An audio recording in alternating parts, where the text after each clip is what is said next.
할렐루야. 궂은 날씨 속에서도 이렇게 예배 자리에 찾은 우리 모든 성도님들에게 말씀의 능력과 기도의 응답이 예배를 통해서 여러분과 함께하길 주님의 이름으로 축복합니다. 오늘은 하나님께서 세우지 아니하시면이라는 말씀으로 같이 은혜 나누겠습니다. 우리가 읽은 시편 127편은 성전에 올라갈 때 부르는 시, 일명 성전 순례시라고 그렇게 부릅니다. 이스라엘 백성은 1년에 3차례 6월절, 77절, 장막절에 예루살렘 성전을 향해 올라갔습니다. 그들에게 있어서 이 성전 순례라는 것은 잠시 자신의 일상을 좀 내려놓고 마음의 안식처면서 평안의 동산이었던 그 예루살렘 성전을 향해서 떠나는 설레임이 있는 여행이었습니다. 세상을 조금 뒤로 하고 오직 하나님만 생각하는 믿음의 여정이었던 거죠. 그러나 한번 여러분 생각해 보세요. 2000년 전입니다. 그 순례길이 여러분 쉬웠겠습니까? 쉽지 않았겠죠. 이스라엘 지경을 넘어서 애굽에서부터 올라옵니다. 시리아에서부터 내려옵니다. 다메섹에서부터 내려와요. 각처에 흩어졌던 사람들이 오랜 시간을 걸려서 이스라엘 그것도 예루살렘 성전을 향해서 걸어갑니다.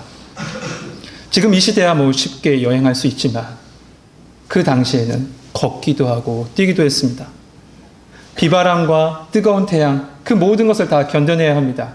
거기에다가 맹수들의 공격과 이방인들의 공격을 뚫고 그 길을 가야 하는 정말 험난한 여정이었던 거죠. 그래서 이 순례길에 사람들은 335 모여서 그 여행길을 함께 떠났다고 해요. 그리고 그 길을 가던 도중에 또 사람들을 모여서 합류한 사람들과 같이 그 길을 걸어갔다라고 합니다. 그때 그 같이 올라가는 사람들과 함께 예배의 설레임, 성전을 향한 그리움, 그 마음을 담아 불렀던 찬양의 시, 지혜의 시, 은혜의 시, 그런 것들을 모아놓는 것이 바로 시편 120편부터 시작해서 134편까지 이어지는 성전 순례의 시였던 겁니다. 근데 이 성전 순례의 시는 단순하게 여러분 이스라엘 백성들이 절기를 지키면서 불렀던 그런 그들만의 시편은 아니죠. 이 시편은 바로 하나님의 자녀로서 지금 서 있는 우리 그리스도인들이 영원한 도성인 그 하나님 나라를 바라보면서 지금 인생의 이 순례길을 걸어갈 때 우리 가운데 불려지는 지혜의 시면서 지식의 시면서 은혜의 시가 바로 오늘 우리가 읽은 이 시편인 겁니다. 오늘 이 시간에 오늘 이 말씀을 보면서 우리가 걷는 이 순례의 길 속에 주시는 하나님의 말씀이 뭔지, 하나님의 지혜가 무엇인지 이 예배를 통해서 말씀을 통해서 발견되는 은혜가 이 시간에 함께하길 주님의 이름으로 축복합니다. 우리 1절 말씀 같이 한번 읽어보도록 하겠습니다. 1절 같이 읽겠습니다. 시작.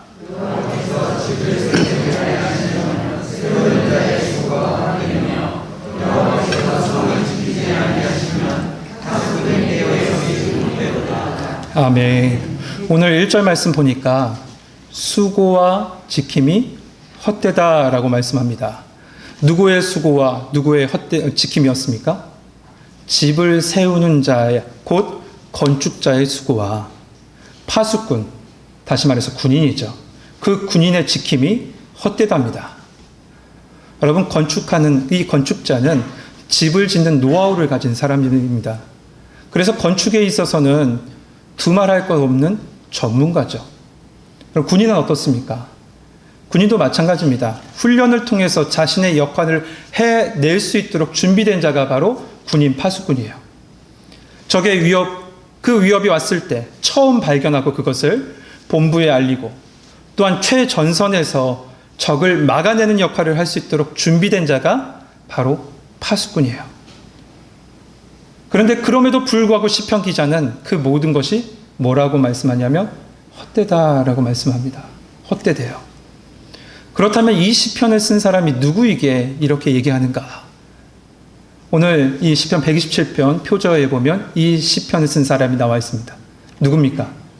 네, 솔로몬입니다. 솔로몬이에요. 이 솔로몬은 건축에 있어서는 일가견이 있는 왕입니다. 그의 아버지 다윗이 그토록 원했던 하나님의 성전, 그 하나님의 성전을 7년 만에 짓습니다. 이 솔로몬은요. 그리고 또한 자신의 왕궁도 13년 동안 짓죠. 그러니까 도합 20년을 갖다 건축에 매달린 왕이에요. 누군가 그런 얘기를 하더라고요. 집을 짓는 일을 1년만 신경 써서 하면 머리가 휘어진다고. 정말 그처럼 이 신경이 많이 들어가는 게 바로 집을 짓는 일, 건축하는 일이에요. 그런데 이 솔로몬은 20년 동안 그 집 짓는 일에 신경 썼던 왕이 바로 솔로몬이었던 겁니다. 또한 그는 왕이죠. 그러다 보니까 수없는 위협 앞에서 나라를 지켜내야 해요. 당시 이스라엘은 이 영토적으로나 국력적으로나 최강이었습니다. 그러나 언제든지 적들이 쳐들어올 수 있는 그런 위협 앞에 놓여져 있는 것이 바로 그 나라죠. 그러다 보니 이 나라를 지키기 위해서 신경 써야 했던 것이 바로 왕 솔로몬이었던 겁니다. 결국 오랜 시간 건축을 지휘하는 건축자면서 또한 군대의 통수권자로 서서 보니까 이 모든 것, 그 모든 것이 그의 고백은 헛되고 헛되다. 내가 할 수 있는 것이 아니다였어요. 1930년에 1차 세계대전이 다 끝나고 나서 프랑스는 이 독일하고 접경지대, 독일하고 붙어 있잖아요. 그 접경지대에 380km, 그 380km를 7년 동안 2억 달러를 들여서 이 요새를 짓습니다. 2억 달러가 우리 돈으로 2천억이에요. 2천억. 참 많은 비용이 들어갔죠. 그리고 많은 노동력이 들어갔습니다. 그럼에도 불구하고 1차 세계대전 때 피해가 워낙 커서 그 고통이 너무나도 컸기 때문에 이것에 대해서 반대한 사람이 거의 없었어요. 열심히 그 요새를 졌습니다. 그 요새의 규모를 봤더니 142개의 요새가 있었고 352개의 포대가 있었고 5,000개의 벙커가 있었답니다. 한마디로 난공불락이죠. 그러니까 그 요새를 넘어서 온다는 것은 그냥 자살행위나 다름이 없는 거예요. 그런데 보세요. 독일이 1940년에 프랑스를 점령합니다. 어떻게 점령했냐면 이 요새를 갖다 우회해서 산길을 갖다 벌목하면서 탱크를 가지고 벌목하는 그 길로 프랑스에 들어와서 프랑스를 점령해버려요. 결국 이 요새 7년 동안 그 많은 돈을 들여서 지었던 이 요새는 무용지물이 되고 만 겁니다. 이 요새를 주도적으로 계획하고 그것을 이끈 사람이 당시 프랑스 국방부 장관이었던 앙드레 마지노라는 사람이에요. 그래서 이 사람의 이름을 따서 그곳을 마지노선이라고 부르죠. 지금도 우리는 이 넘지 말아야 될 선을 뭐라고 부릅니까? 마지노선이라고 부르잖아요. 바로 이 요새에서 유래된 말입니다. 그런데 보세요. 최고의 기술력이 들어갔습니다. 엄청난 재정이 들어갔죠. 수많은 인력이 투입됐습니다. 그럼에도 불구하고 그냥 무용지물이 되고 말았어요. 솔로몬은 알고 있었습니다. 인간의 모든 행위가 헛되고 헛되다는 것을요. 근데 그것은 전도서에 보면 이렇게 얘기합니다. 전도서 1장 2절 말씀에 전도자가 이르되 헛되고 헛되며 헛되고 헛되니 모든 것이 헛되도다.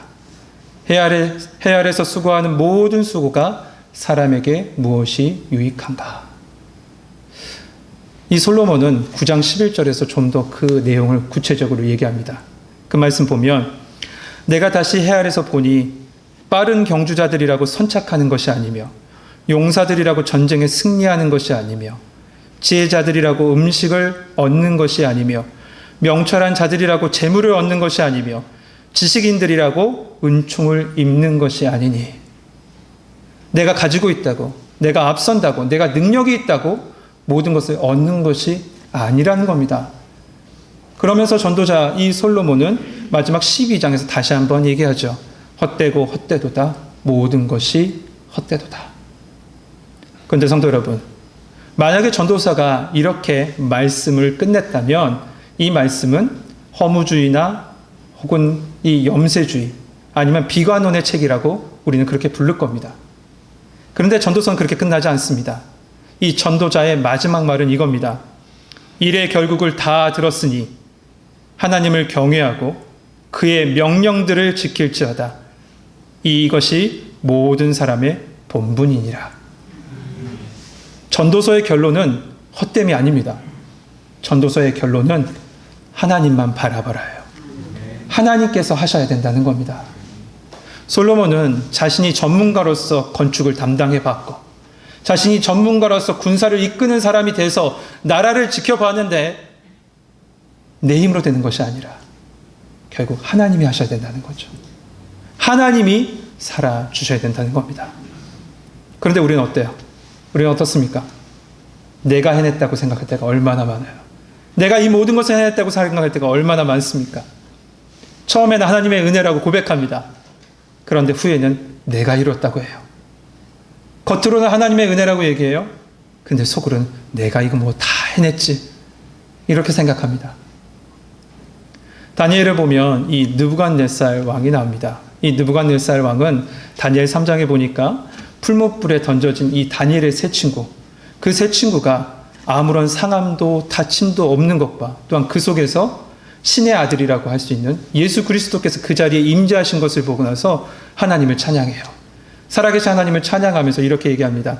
사람을 구원할 다른 신이 없다. 오직 하나님을 찬양했습니다. 3장에서 이렇게 하나님을 찬양했던 느부갓네살. 그런데 다음 장에서 확 분위기가 바뀌어요. 다음 장에서 하나님께서 꿈으로 그에게 가르쳐 주십니다. 뭐라고 가르쳐 주시냐면 온 세상을 지키시고 다스리신 분은 하나님이라고 가르쳐 주세요. 근데 그것을 해석할 수 없으니까 다니엘을 부르죠. 그래서 다니엘을 통해서 이 모든 해석을 듣습니다. 그리고 깨달아요. 그런데 불과 1년이 지나지 않은 어느 시점에 이 느부갓네살 왕이 왕궁을 거닐다가 왕궁을 바라봅니다. 그때 그는 이렇게 고백하죠.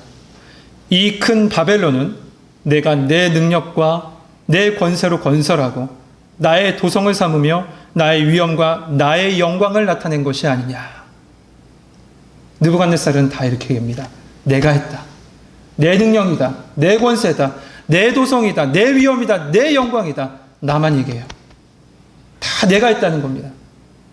그때 하나님께서 하늘에서 소리가 들리기를 이렇게 말씀하세요. 느부갓네살 왕아, 내게 말하노니 내 왕위가 내게서 떠났느니라.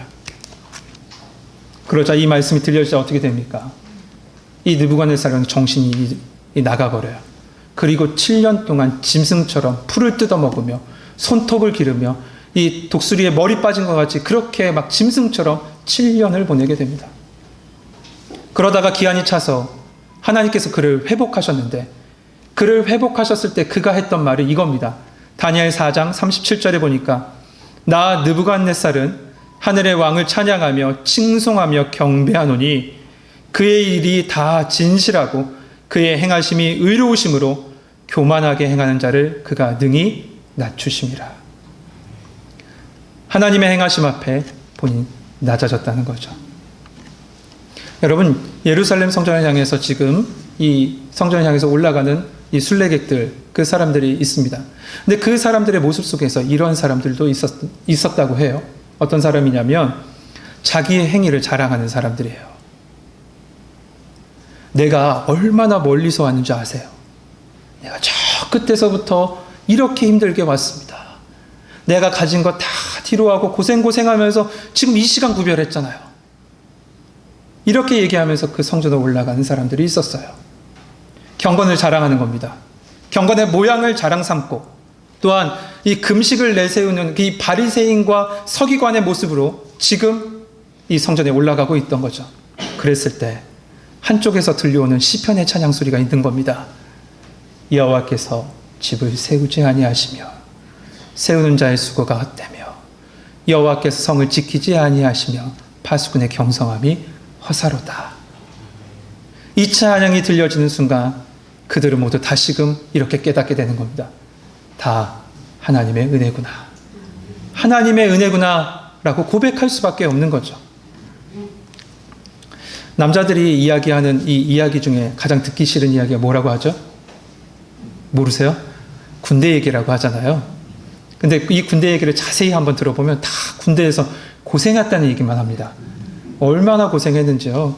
저는 그것을 갖다가 일명 고생 배틀이라고 얘기하는데 스스로 이렇게 서로 이렇게 고생 서로 했다라고 얘기해요. 근데 알고 보면 자신이 한 일도 아니에요. 다 남이 한 일을 갖다 부풀려고 자기가 한 일처럼 얘기해요. 예를 들어서 의무병이 뭐 혼자서 포탄 20개를 막 실었다고 그런데 그러면 허리 끊어져 죽습니다. 자신이 한 것처럼 얘기하죠. 다 자기의 모습을 나타내고 드러내기 위해서 그렇게 이 허황된 얘기, 허세를 부리는 거죠. 그런데 성도 여러분, 그리스도인은요, 나는 죽고 예수로 사는 사람이에요. 갈라디아서 2장 20절에 보면 내가 그리스도와 함께 십자가에 못 박혔나니 그런즉 이제 내가 사는 것이 아니요 내 안에 그리스도께서 사시는 것이다. 이제 내가 육체 가운데 사는 것은 나를 사랑하사 나를 위하여 자기 몸을 버리신 하나님의 아들을 믿는 믿음 안에서 사는 것이라. 우리는 믿음 안에서 예수 그리스도 안에서 사는 사람들이에요. 그렇기 때문에 내가 사는 것이 아니죠. 내가 구원을 이룬 것이 아닙니다. 전적인 하나님의 은혜, 십자가의 은혜인 거죠. 그래서 그리스도인은 내가 아닌 예수로 사는 사람들, 예수님이 살아주시는 사람들입니다. 그런데 이것을 모르는 사람들은요, 내가 살아야지 무슨 예수님이 살아, 내가 해야지, 내가 해낸 거야 라고 이렇게 얘기합니다. 믿음의 사람들조차도요. 물론 우리가 해야 될 일이 있습니다. 그것을 부정한 것은 아니에요. 하나님께서 우리에게 맡기신 일은 최선을 다해서 그 사명을 감당해야 돼요. 그러나 그것도 내 힘으로 하는 것이 아니라는 거죠. 내가 하면 지쳐요. 내가 하면 쓰러져요. 그런데 내 안에 계신 예수님께서 나를 살아주심으로 행하면 그 어려운 순간, 고통의 순간도 하나님께서 은혜와 기쁨의 순간으로 바꿔주실 줄 믿습니다. 북아프리카에 가면 남극, 북극 다음으로 넓은 땅이 나옵니다. 그 땅이 어디냐면 사하라 사막이에요. 근데 그 사하라 사막을 차로 횡단하는 사람이 있습니다. 그 사람의 이름이 스티브 도나휴라는 사람이에요. 스티브 도나휴라는 사람인데 그 사람이 이 차로 그 사하라 사막을 건넌 다음에 책을 냈습니다. 그 책이 우리나라에서 2011년에 출간됐는데 그 책 제목이 사막을 건너는 6가지 방법이라는 책이에요. 근데 그 책에 보면 차가 사막에 빠졌을 때 죽을 수밖에 없는 그 상황 속에서 차도 빠져나오고 사막도 건널 수 있는 방법을 기록해 놨습니다. 여러분 어떤 방법이 있을까요? 차가 빠졌어요. 이 사막에. 일반적으로 사람들은 차가 빠지면 이렇게 생각해요. 막 엑셀을 강하게 밟던가 아니면 어디서 이렇게 지렛대를 갖고 왔고 지렛대로 이렇게 올리려고 한다라고 합니다. 그런데 그 사람의 말에 의하면 그러면 그럴수록 차는 더 빠져들어간대요. 그런데 그 사람의 이야기가 아주 간단하고 효과적인 방법이 있다고 합니다. 그것은 바로 타이어에 바람을 빼는 거예요. 공기를 싹 빼는 겁니다. 공기를 빼는 순간 바닥면과 마찰력이 일어나서 차가 힘을 받고 그 위기를 모면할 수 있대요. 우리는 상식적으로 생각하죠. 타이어에 공기를 좀 더 빵빵하게 더 넣어야지만, 튼튼하게 더 넣어야지만 그 모든 위기를 탈출할 수 있을 거라고 생각하는데 오히려 그 빵빵하게 넣었던 그 공기가 더 깊게 빠져들어가는 원인이 된다는 거예요. 인생 여행도 마찬가지죠. 우리도 사막을 만날 때가 있습니다. 사막을 만날 때 우리는 이렇게 생각해요. 내 타이어에 나라는 공기를, 내 능력과 내 재물과 내 힘이 조금만 더 있었으면 이거 쉽게 빠져나올 수 있을 것 같은데 라고 생각하지만 도리어 나 때문에 더 깊게 빠져들어간다라고요. 타이어 속에 남아있는 이 소량의 공기가 나를 묶고 있다는 것을 생각하지 못합니다. 성도 여러분, 내 안에 내가 완전히 빠져나갈 때, 나를 완전히 내어놓을 때, 그때 하나님께서 살아주십니다. 그것은 우리 가정도 마찬가지예요. 우리 가정에서도 마찬가지입니다. 오늘 본문에 집이라고 나온 이 원어는 보니까 바이트라는 단어입니다. 이 바이트라는 단어는 이 건축물로서 하우스, 집을 상징하기도 합니다. 그러나 또 한 가지가 있어요. 그 집뿐만 아니라 가정을 상징해요. 홈이에요. 가정이에요. 결국 가정도 하나님께서 세우지 아니하시면 아무것도 이루어지지 않는다는 거죠. 저는 집을 이렇게 생각해요. 집은 전쟁 같은 세상 속에서 쉼과 평안과 회복이 있는 곳, 그것이 바로 집이어야 된다라고 생각합니다. 여러분 어떻게 생각하세요? 그렇게 생각하시죠? 병사들이 밖에서 전쟁을 치르고 왔습니다. 저녁이 돼서 막사에 들어와요. 막사에 들어와서 쉬어야지만 다음 전쟁을 치를 수 있죠. 근데 막사에 들어왔는데 쉼을 얻지 못해요. 쉬지 못해요. 그런데 어떻게 다음 전쟁을 치러요? 그리고 그 전쟁에 어떻게 이기길 바랍니까? 이기지 못하죠. 그러므로 집이란 곳이 바로 쉼과 평안이 있는 곳이 되어야 돼요. 우리 모든 천국교회 성도들, 여러분의 가정이 바로 쉼과 평안이 있는 가정 되길 주님의 이름으로 축복합니다. 저는 개인적으로 야구를 좋아해요. 야구 아시죠? 스포츠. 보는 것도 좋아하고 하는 것도 좋아합니다. 요즘 뭐 좀 시간이 없고 이 코로나 상황이라서 보지도 못하는데, 제가 그 야구를 좋아하는 이유가 또 있는 것은 재미뿐만 아니라 그 안에 담긴 철학이 있기 때문에 그래요. 무슨 야구를 얘기하면서 철학 얘기하냐고 그렇게 생각하실 수 있겠지만 한번 들어보세요. 야구를 보면 이 공을 이 방망이로 치는 사람이 있습니다. 이 사람을 타자라고 얘기해요. 그런데 훌륭한 타자의 기준이 뭔지 아세요? 훌륭한 타자의 기준? 그것은 3할 타자라고 얘기합니다. 여러분, 3할이라는 게 뭐냐면 10번 타석에 들어가서 3번 안타 때리면 3할 타자가 돼요. 얼마나 좋아요? 세상은 100점 중에 30점 맞으면 낙제라고 하는데, 야구는 10번 중에 3번만 잘하면 잘했다고 칭찬해줘요. 한마디로 설교 10번 했는데 3번 잘하면 잘했다고 칭찬해 주는 거예요. 얼마나 은혜가 돼요.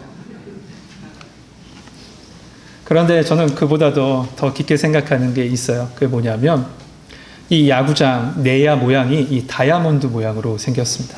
이 다이아몬드 모양으로 생겼는데 그 다이아몬드 아래 꼭지점에서 타자가 시작해요. 이 타자가 뭐 안타를 치든 볼넷으로 하든 오른쪽 이 꼭지점으로, 이 지점으로 가면 돼요. 여기 1루라고 하거든요. 이 1루로 나간 순간 2루를 거쳐 3루를 거쳐 처음 시작했던 이 지점으로 돌아오면 점수를 줘요. 야구 참 잘 설명하죠. 이제 잘 아시겠죠? 그런데 이 처음 지점을 뭐라고 하는 줄 아세요? 홈이라고 그래요. 집이라고 그래요. 제가 그래서 이 야구를 좋아해요. 집을 어떻게 했었는지 나가요. 세상으로 나가야죠. 세상으로 나가서 여러 번 돌다가, 열심히 살고 돌다가 집으로 돌아오면 점수를 주는 거예요.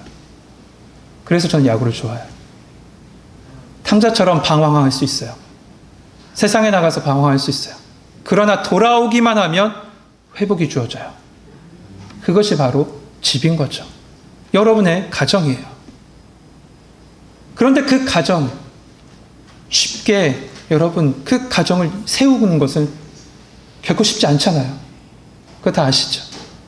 재물이 많다고, 명예가 크다고, 집이 넓다고 가정이 화목한 것은 아닙니다. 잠언 17장 1절 말씀에 보니까 마른 떡 한 조각만 있고도 화목한 것이 제육이 집에 가득하고도 다투는 것보다 낫다라고 했습니다. 그 가정을 세우는 것, 한 사람의 노력에 의해서 세워지는 것이 아닙니다. 도리어 다수가 하나 되고 화목해도 한 사람 때문에, 그 단 한 사람 때문에 가정이 분란을 나는 것을 여러분 여러 번 목격하잖아요. 그래서 우리의 가정도요, 내가 하는 것이 아니에요. 내가 세우는 것이 아니에요. 하나님이 세워주셔야 합니다. 여러분, 그 가정들이 모인 곳이 뭡니까? 나라고 국가죠. 오늘 본문에서는 성으로 표현했지만 나라고 국가입니다. 그 나라도 누가 지키고 누가 보호해야 된다고요? 하나님이 하셔야 된다고요. 여러분, 이 나라가 거짓되고 더러운 원리에서 벗어나 오직 하나님의 말씀 속에서 서게 해달라고 기도하는 우리 성도님 되시길 소망합니다. 그래야만 이 나라가 올바르게 세워질 줄 믿습니다. 그런데 오늘 이 말씀 속에 이런 의미뿐만 아니라 영적인 의미도 가지고 있습니다. 그것은 바로 집은 바로 우리 성도들 한 명 한 명을 상징해요. 우리는 예수 그리스도를 나의 주 나의 하나님으로 고백합니다. 그 고백하는 순간 하나님의 자녀가 되고 거룩한 백성이 됐죠. 그런데 이 고백은 나의 의지가 아니에요. 내 의지로 한 것이 아니죠. 성경에 분명히 말씀합니다. 성령이 아니고서는 예수를 주라 시인할 수 없다고요. 그런데 예수를 주로 시인할 수 있다라고 생각하는 사람들이 많이 있습니다. 내 스스로요. 여러분, 내 안에 계신 성령께서요, 우리에게 믿음을 주심으로 말미암아 우리로 고백하게 하신 겁니다. 고린도전서 3장 16절에 보면 너희가 하나님의 성전인 것과 하나님의 성령이 너희 안에 거하시는 것을 알지 못하느냐라고 말씀하십니다. 결국 성도는요, 하나님의 성전, 하나님의 집인 거죠. 이렇게 하나님의 성전으로 하나님의 집으로 세워진 것은 나의 행위와 나의 공로가 아닌 오직 하나님의 은혜인 거예요. 그 누구도 예외 없습니다.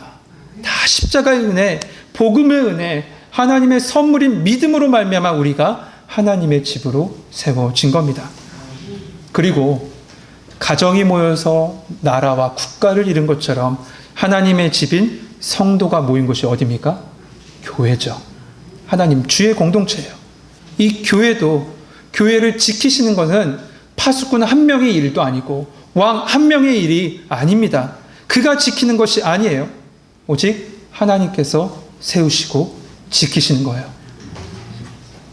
사단은 끊임없이 이 모든 상황 속에서 내가 했다라는 생각을 넣습니다. 에덴에서부터 그랬어요. 에덴에서부터 네가 하나님 될 수 있다. 바벨탑을 쌓으면서 내가 구원을 스스로 이룰 수 있다. 사단은 끊임없이 우리에게 네가 할 수 있어 라고 얘기하죠. 그 순간에 우리는 하나님의 하심을 부정하게 돼요. 하나님의 하심을 보지 못합니다. 그리고 내가 그 하나님의 자리에 서게 돼요.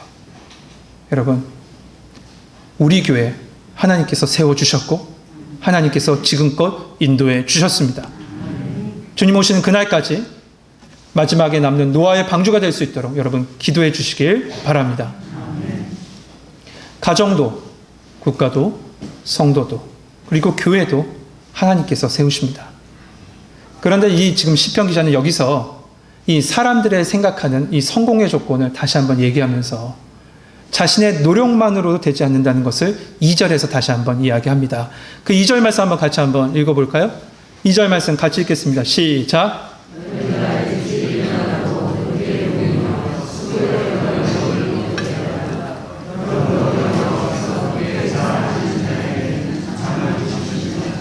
아멘. 솔로몬은 세상의 성공 방식 세 가지를 이야기합니다. 첫 번째, 일찍이 일어나고 부지런함이죠. 늦게 누우며 근면함이에요. 끝까지 수고하는 모습들, 인내입니다. 이 세 가지를 이 세상의 성공 방식이라고 얘기해요. 제가 얼마 전에 이 교보문고 4월 첫째 주인 것 같습니다. 교보문고 이 베스트셀러 10권을 쫙 봤는데 여러분 1등이 뭔지 아세요? 베스트셀러 1등 4월 첫째 주. 그 책을 봤더니 국세청에서 발간하는 주택가 세금이라는 책이더라고요. 그러니까 5월 달에 이 뭐 종합소득세 신고 이런 게 있잖아요. 세금 신고. 그런 거 있어서 그런 것 같아요. 그 다음에 이어지는 책들이 다 보니까 주식 관련된 책. 그 다음은 자기계발서예요. 그리고 이 10권의 베스트셀러 책 중에 에세이 한 권 들어가 있고 인문학 책은 이 마이클 샌델, 이 정의란 무엇인가라고 쓴 마이클 샌델의 책 공정하다는 착각이라는 책 딱 한 권 들어가 있더라고요. 그 4월 첫째 주에. 그것을 보면서 사람들의 생각을 알게 됐어요. 이 사람들의 생각은 경제적인 노력과 스스로 자기를 개발하는 것을 통해서 성공해야 되겠다. 그 마음이 그 베스트셀러 그 10권 속에 다 드러난 것처럼 보여졌습니다. 여러분, 그러나 오늘 말씀 분명히 얘기합니다. 그 모든 것이 있어도 하나님께서 함께하지 않으시면 안 된다고요. 여러분, 성경은 부지런함과 근면과 수고함 그 자체를 비판하고 헛되다고 그렇게 매도하는 것은 아니에요. 중요한 전제가 있다는 겁니다. 그 전제가 뭡니까? 하나님께서 하셔야 된다는 거예요. 하나님께서 하시지 않으면 안 된다는 거죠. 누가복음 12장에 보면 예수님께서 한 부자 비유를 들으십니다. 그 부자는 많은 소출을 그때 거뒀습니다. 그런데 그 많은 소출을 다 이게 쌓아놓을 수 있는 창고가 부족했던 것 같아요. 그때 속으로 생각합니다. 내가 지금 곡간을 헐고 더 크게 짓고 내 곡식과 물건들을 다 거기에 쌓아두어야겠다.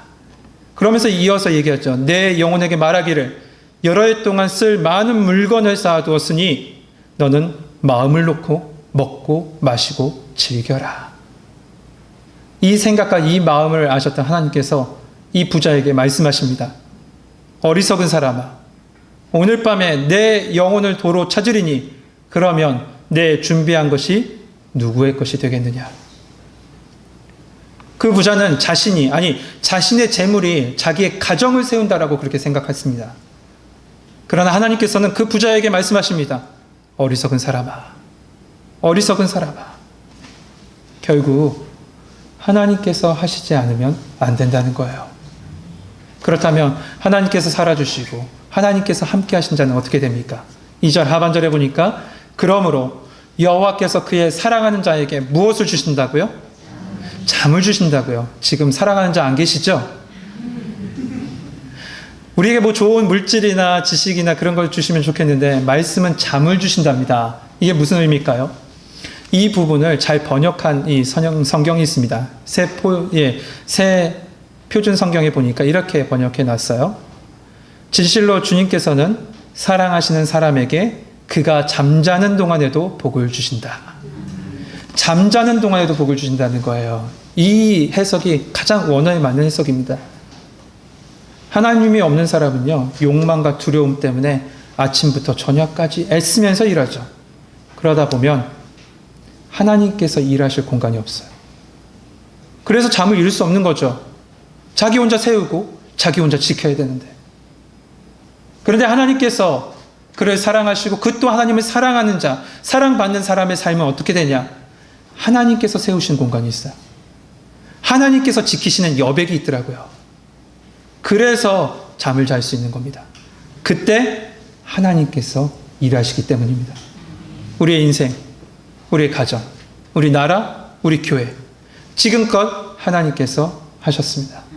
지금 하나님께서 하십니다. 그러므로 모든 것이 하나님의 은혜인 줄 믿습니다. 솔로몬은 당시에 고대에 이 축복이라고 일반적으로 생각했던 자녀들을 예로 들면서 하나님의 지키심, 세우심을 갖다가 그 다음 3절에서부터 5절에 이렇게 말합니다. 근데 이 말씀을 문자적으로 해석해서 숫자적으로 많음이 복이다 라고 이야기하는 사람인데 그건 아니에요. 당시에 예를 든 거죠. 여러분, 아브라함의 아들 이삭과 이스마엘 맞죠? 이스마엘 맞죠? 그 이삭과 이스마엘의 차이가 뭡니까? 하나님이 있고 없고의 차이예요. 그것이 중요한 거죠. 하나님이 계시냐 계시지 않냐, 하나님께서 살아주시냐 살아주시지 않느냐가 더 중요하다는 겁니다. 사랑하는 성도 여러분, 내가 그리스도와 함께 십자가에 못 박혔다고 우리는 고백하는 사람들입니다. 그리스도인은 내가 사는 것이 아닌 내 안에 그리스도께서 사시는 거죠. 그때 우리의 세움이 헛되지 않는 겁니다. 왜냐? 그리스도께서 사시기 때문에. 그리스도께서 사시기 때문에 우리의 지킴이 헛되지 않는 거예요.